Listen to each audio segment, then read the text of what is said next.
So we just bought this house for £250,000. But on a budget of just £30,000, can we renovate this 1970s house into the mid-century modern forever home of our dreams?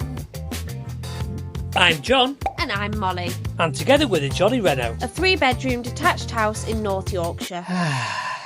God's own county. Do it for Yorkshire! So instead of spending our weekends Netflix and chilling, we will be DIYing our way through this renovation, top to bottom, inside and out.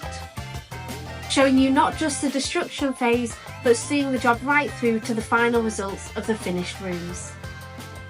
Think 1970s mid-century modern, colour and pattern, definitely more maximalist than minimalist. So 50 Shades of Grey doesn't float your boat. Because let's face it, you know Christian Grey. Hey! Then you came to the right place. So far we have managed to finish 3 rooms, 2 of which are bedrooms, but before we show you them, we need to show you why we started upstairs. And in order to answer this, we need to go back downstairs to the first room that we finished. Ooh, was it the lounge? The kitchen? The garage. Or should I say the gym? Oh, 100! Oh, hi guys. Sorry I didn't see you there. Still after, 9 months of living here, it still puts an absolute massive smile on my face in here because to have your own dedicated gym space is absolutely amazing. Let's get into it. So, shortly after picking up the keys for our new home, we did what every normal couple would do in this situation and decided to level the garage floor. After stripping the garage back to its bare bones, we sealed the floor with PVA, ready for the levelling compound. Now, it may seem excessive to level the garage floor, but seeing as this is going to be a gym, it was essential to avoid injury, especially when lifting heavy weights. Anyone who knows me knows I like to lift heavy. So, it was on with a self-levelling compound, 40 bags of the stuff, and as it found its own level, we moved it around with a spike roller to release out any air bubbles. Once it was dry, it was time to think about paint colours and flooring. However, disaster struck as we came to the realisation that the ceiling would have to come down as we had a visit from the invisible monster itself, asbestos. This was a massive blow to the budget of £650 and we barely even started. Now, because we were going the real deal with our garage to gym and we wanted that professional look, it was essential we got the flooring right. We went with a 30mm thick rubber tile from Sprung Flooring, designed to take impact weight drops up to 200 kilos. With each tile coming in at a metre square, it meant we needed 15 in total, and the great thing about this flooring was the weight of the tiles alone kept them in place. The installation couldn't be easier. We just followed the online laying instructions, whereby any cuts are made slightly bigger than needed, and then you slightly overlap each tile before literally jumping and kicking them into place to leave a tight fit. I can't highlight enough how this floor elevated this space to the professional gym feel that we were after. Oh, it even smells like a bit. What's this got to do with the bedrooms? Yeah, I'm getting to that. Right, I best turn up the intensity and finish this transformation, together with our top 3 tips when considering your own garage gym. Number 1, the walls.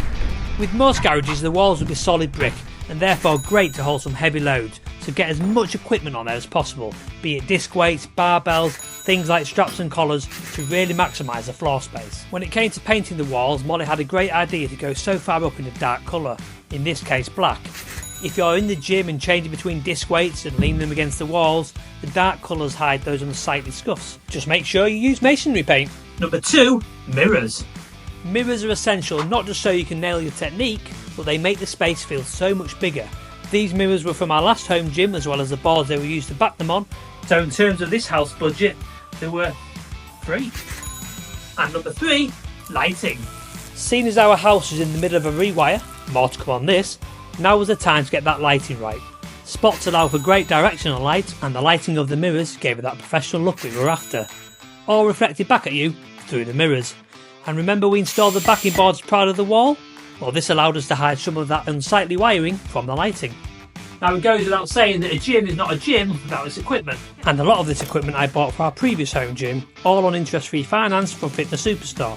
A great place that also sells a lot of ex-demo equipment at great discount prices. I'm not paid to say this, so it must be true. And so, it was in with the final touches. First, it needed softening with some greenery. But, as most garages have no natural light, artificial was the only way to go.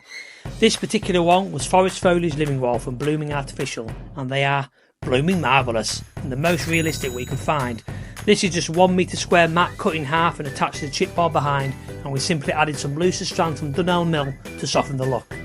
Together with some trailing plants and the stylish over mirror lighting, we are ready to show you the final result. So, where once stood a dark, dingy garage, now stands a bright, fresh and professional home gym. Oh, take a look at that. Okay, time for the cool down. So why did we start on this space? Well, a few reasons really.